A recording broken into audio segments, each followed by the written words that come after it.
Você ouve agora o IPOcast, o podcast semanal do IPO Brasil. O produto de consumo está na boca de todo mundo, né? Então eu tinha um orgulho de falar, nossa, eu trabalho com Nescau, com Nescafé. Eu sou das antigas, né? Eu trabalhei com Bonzo, imagina. Depois Dog Chow, que foi a outra marca que veio, umas coisas super antigas. Mas também outras, Hellmann's, Knorr, outras coisas aí super conhecidas. Então, o legal da marca é que marketing são pessoas. Então, na verdade, todo o trabalho que a gente faz é tentar entender como as pessoas se relacionam com a marca, né? Como é que é essa história? Por que você usa Nescafé? Por que você usa chocolatado pó? Na verdade, assim, por exemplo, a gente vivia falando que Nescau, lá internamente, não é chocolatado pó, é um modificador de leite. Então, a mãe quer usar o Nescau, não porque ela quer dar açúcar ou chocolate para o filho, mas ela quer que o filho tome leite. Então, o que está por detrás, né?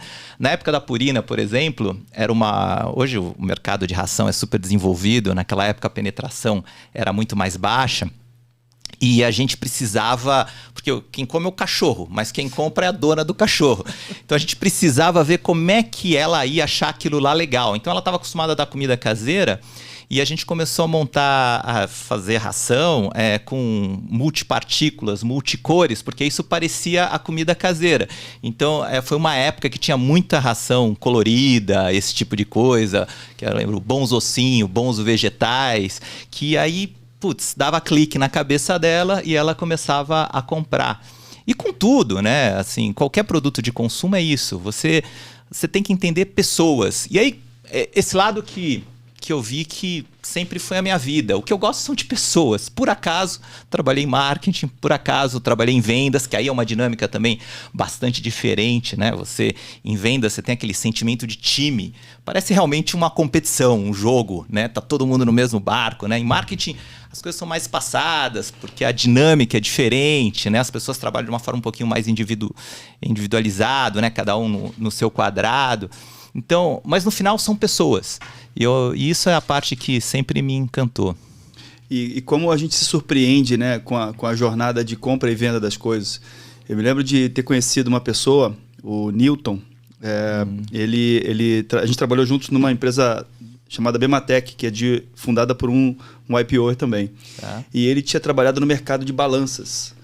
Daí eu fiquei pensando assim, como é que é vender balanças, né? Qual é a dinâmica, né? E ele vendia no varejo, ele falou que tinha, por exemplo, uma rotina de visita em feiras livres, onde as feiras livres utilizavam balanças e tal, né? Então, quem está vendendo um produto está sempre o tempo inteiro pensando no comportamento de consumo das coisas, né? Na maneira como, de um lado, tem um consumidor e uma necessidade, e do outro tem um produto para resolver um determinado problema.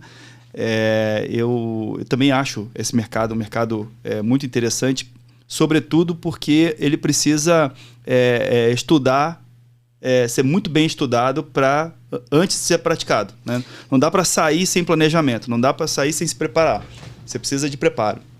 E o preparo, ele está na rua. Você falando essa história me lembrou na época que eu estava lá na Best Foods, tinha uma marca que chamava São Brás, que foi uma aquisição lá do Nordeste, que era Coloral, né? A galera do Nordeste sabe o quanto o nordestino usa Coloral, né? No frango, no arroz, que não dá gosto, não dá nada. Na verdade, o Coloral é urucum misturado com fubá, mas vendia lá, assim, um absurdo. Era, sei lá, 40 toneladas por mês. Como é que o cara usa isso? Era um comportamento muito de lá. Aí eu tinha um chefe, um cara chama Roberto Banff, é um cara brilhante. E ele falava para mim, ele falava, André, a gente precisa lançar um produto novo. Ele falou, eu falei, bom, tudo bem, mas como é que faz? Eu era analista do cara, não sabia nem por onde começar. Ele falou, vai pra rua. Aí a gente ia pro Nordeste e eu tinha uma chefe direto, a Daisy, e a gente ficava andando, alugava carro no Recife e ficava andando pelo sertão nordestino inteiro para entender. E aí eu lembrei dessa história da balança, porque a gente ia nos mercados, aqueles mercadinhos, né, das cidades pequenininhas, e a gente olhava Cara, tô falando no Nordeste muito antes de Bolsa Família. Era uma época que o Nordeste era muito pobre mesmo.